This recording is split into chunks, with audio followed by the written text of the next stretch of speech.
are doing a full-on spoiler review. Yeah, for, be warned. Yes, for Avengers Endgame, which I just saw. I just got out of the movie, and you saw it this morning. I saw it earlier this morning around 9 a.m. Yeah. Guys, get up, get out of your seats, and go get in the mood for this movie. Yeah. This movie is huge. It's a lot of action. It's a lot of emotion. And don't go to the bathroom.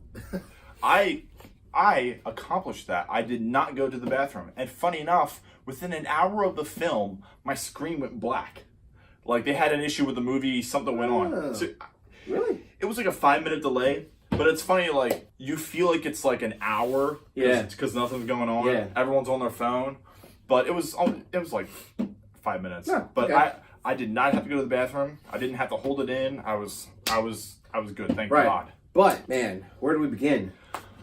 Okay, so I want to begin this by saying, so there's a couple big points that I kind of want to go on. I think the storytelling was fantastic. Yeah.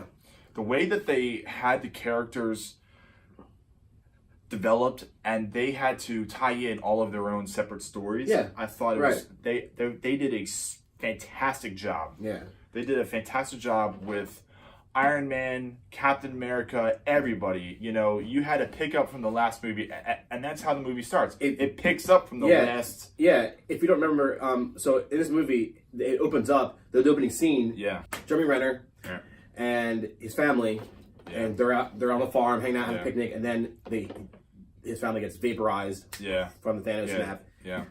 And it's like it's just incredible. Like, it's hard to even think about because there's so many things that went on. So I'll touch on things that I liked about the film. Good. I was excited to see Captain America and Iron Man finally come to peace. Yeah, and it's funny because he was pissed off. Like, Iron Man's like basically cursing him out in front of everybody, and that was actually a very like important, critical moment because they make up and things like that. Man, there's so many things. It's nice that Tony realizes that resentment is toxic. Yeah. And that there you could see healed a lot of wounds between him and Captain America. Yeah. And that right there is how they begin this battle against Thanos.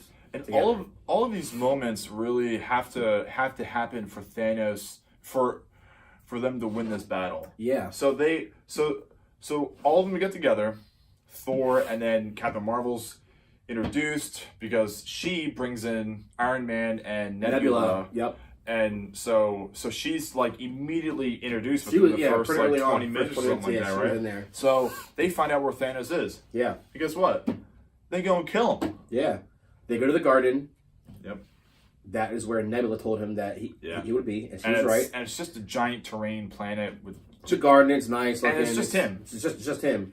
And they were looking for the stones as well. Yeah. But he destroyed the stones. Yeah.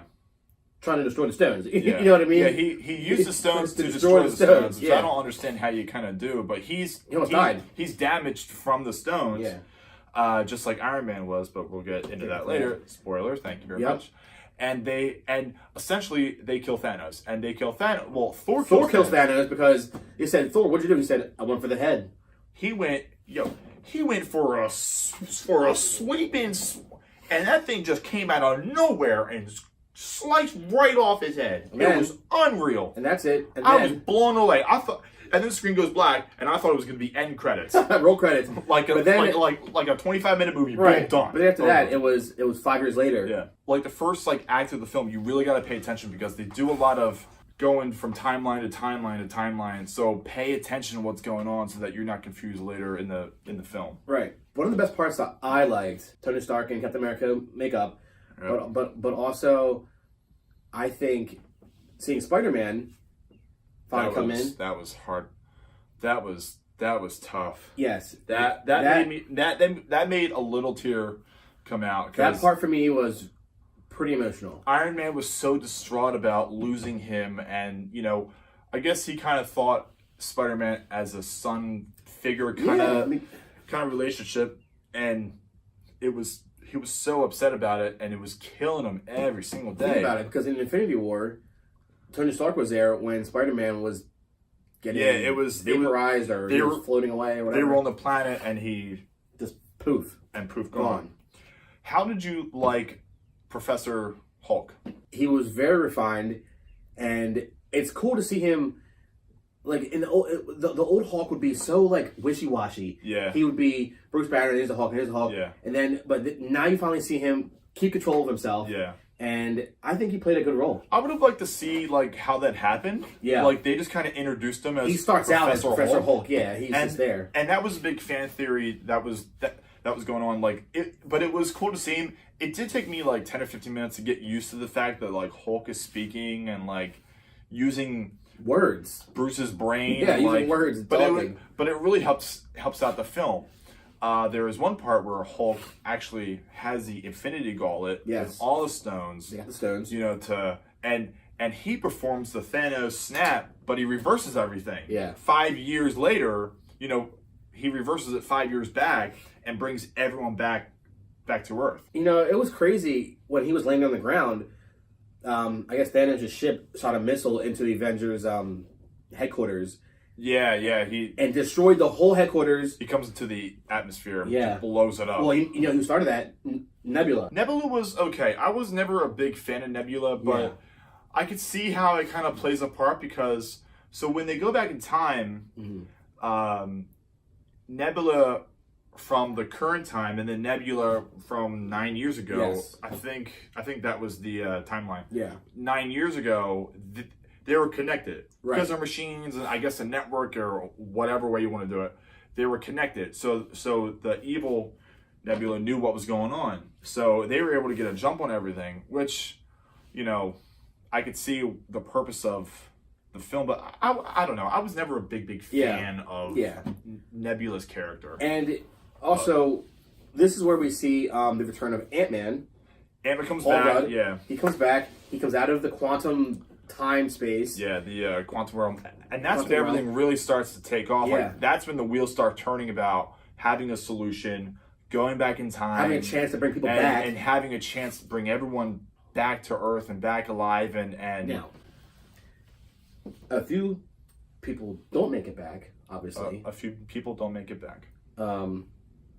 Sadly, one of my favorites, Black Widow.